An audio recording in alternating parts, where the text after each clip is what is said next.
Ryan Newman has joined us. We appreciate Ryan coming in. Ryan is the driver of the number 31 Quickset Chevrolet for Richard Childress Racing. And Ryan, talk about your mindset coming in here tonight at Kansas, or this weekend at Kansas, and how the car has been acting so far through practice. Well, my mindset really was one of not knowing what to expect, knowing that Goodyear's brought a tire here that nobody had tested. So after 2 practices today, I think they made a good choice, and that kind of gave us a good idea of what the speed was going to be like, and that speed is literally through the roof. So really fast with our Quickset Chevrolet for grip, but just pure raw speed, or we're I think the fastest we've ever been. At least it feels like it to me here at this racetrack. So it's a new opportunity for me this weekend with the Quickset Chevrolet. They are the leader in retail home security with respect to locks, and just proud to represent them, and hopefully can get them in victory lane. Take some questions now. We'll start with Stan.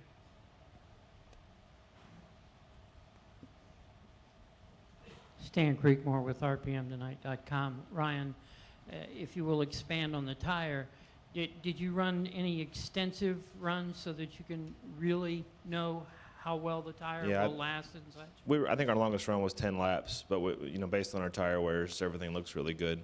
Been a lot of question marks, I guess, this year with respect to tire durability at different racetracks, and the speeds that we have here, put ourselves at risk no matter what. So I think Goodyear, at least at this point, has made a good decision on the tire that they brought. Over here to Tom. Hey, Ryan. Tom Jensen, FoxSports.com. Now that you've been out there, what do you think the race itself is going to be like? The track has got to widen out, and I don't necessarily see the trucks widening the track out a whole lot, so I think it'll be more a matter of how much rubber we get down. I'm not exactly sure. What's the start time tomorrow? 6:30, so the sun will still be out, and we'll get a chance to put a little bit of rubber on our racetrack, and hopefully that'll make a big difference. When we're out there, I mean, it's barely two grooves wide now. You really couldn't race that. I mean, I'm saying 2 car widths, not 2 grooves.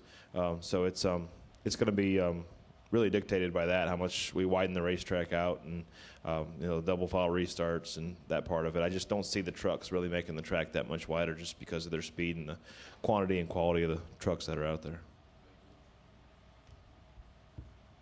Additional questions will go to Nate. Nate Ryan, USA Today Sports. Ryan, it seems like since the repave, the racing has been a little different here because the tires have been so edgy. You go back to the fall race the last 2 years. Do you think that this tire, even though you said it's like untested, but it seems like it's holding up well, will it make for at least better handling, where you guys won't feel like you're on edge all the time? Or? Yeah, we're only on edge because of raw speed and what we're doing with our race cars to make them that fast. So the tire seems like it's got it's not going clear back to the days of Charlotte and Vegas when the tracks were repaved, and you were gripping the steering wheel for all your life just to get the first couple laps in, because you were going to spin out, and then the more you ran, the tighter you got. It doesn't seem to be so much that. So it was within a tenth or two on sticker tires versus hot scuff. So like I said, everything points to it being the right choice. Over to John right here. John Hausler, NASCAR Productions. Ryan, you were very consistent at Charlotte last season. You had 2 top 10 finishes. In the Coca-Cola 600, you finished 6th, and then in the fall, you finished 8th. How will you prepare for the 600 this year, now that you're on a new team, and maintain that success you had last year? Well, the 600 is, to me, like the Southern 500. It's one of those races that I haven't won that would really mean a lot to win. So, having won at Charlotte in a nationwide car as well as the All-Star race, I know that I can get the job done. And we were close last year, like you said. I think we finished 6th. We had a bad restart there at the end, got hung up on the line that didn't go, which has happened quite a few times this year to me. But, hopefully that'll flip-flop and average out, and we can have some good restarts and put ourselves in contention at the end of the race there. I think that, it's a fun racetrack. It's so much different, 1 and 2 versus 3 and 4. You really have to approach the racetrack a little bit differently. But in saying that, it's so fast that you can't waste much time thinking about how you approach it. Take two more. We'll go back in the corner to Jeff and in with Steve. Hey, Ryan. Jeff Hood of RacingToday.com. With an engineering background that you have, what do you think, or do you kind of keep a keen eye when tracks go through harsh winters like here, maybe up at Iowa, Michigan? as far as if they have to do repaves or patch jobs. And what is this track like? Because I think they had a pretty harsh winter here this year. Well, I don't know how you can. Yes, as an engineer, I always think of those things, but I don't think that you get the harsh winters here as much as you do get a harsh winter down in a place like.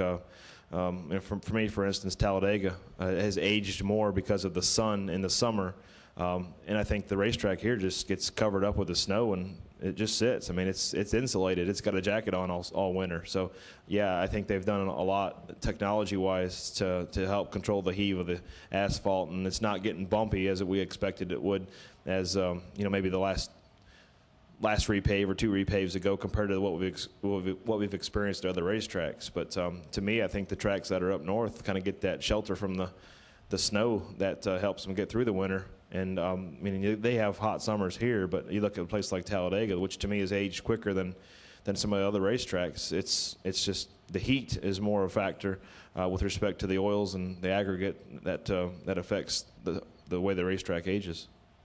2 more questions, Steve, and we'll finish with Jim. Go ahead, Yeah, Steve. Steve Post, Motor Racing Network. Ryan, 10 races in, everything but road courses so far with your new team. Assess kind of strengths, weaknesses, what you guys are working on now as you guys have gotten your arm around the program, or you personally have got the arm around the program over there. Yeah, I think performance-wise, we've been really good. We haven't been the fastest. We're not leading the most laps or anything like that, but we're putting ourselves in contention. What we haven't done is sealed up the contention that we were holding. So, just that follow-through. I don't want to call it execution. I want to call it the follow-through of where we are and finishing it off hasn't been 100% or as good as it, I think it should or could be. So, when we're running 7th, we finish 10th. When we're running, 5th, we finish 7th. Those types of things. So we just need to, shine up the performance a little bit with respect to finishing it, and not just how we're running in the middle of the race. So outside of that, it's been a lot of fun. It's been a good experience. Me being the plug-and-play guy in an organization that has so much experience, and I feel like we have the tools and the things that we need to be successful. We just have to show it. Final question, Jim. Yeah, Ryan, Jim Pedley with RacingToday.com. On a track like this that is pretty freshly paved and which had some tire problems last year and now are going to a night race this year, would you have liked to have seen a night practice here this weekend at some point? A night practice, you said? It doesn't really matter. I mean, you typically like to see a practice that matches up with your race time, but in the end, it really doesn't matter. It's a guessing game either way. It's a guessing game how much the trucks are going to affect the racetrack after we get done qualifying. I don't think it really matters in the grand scheme of things. I don't think it changes the outcome of the performance of the race if you look at the package as a whole from the grandstands. Ryan, thanks for coming in, and good luck this weekend at Kansas. Thank you.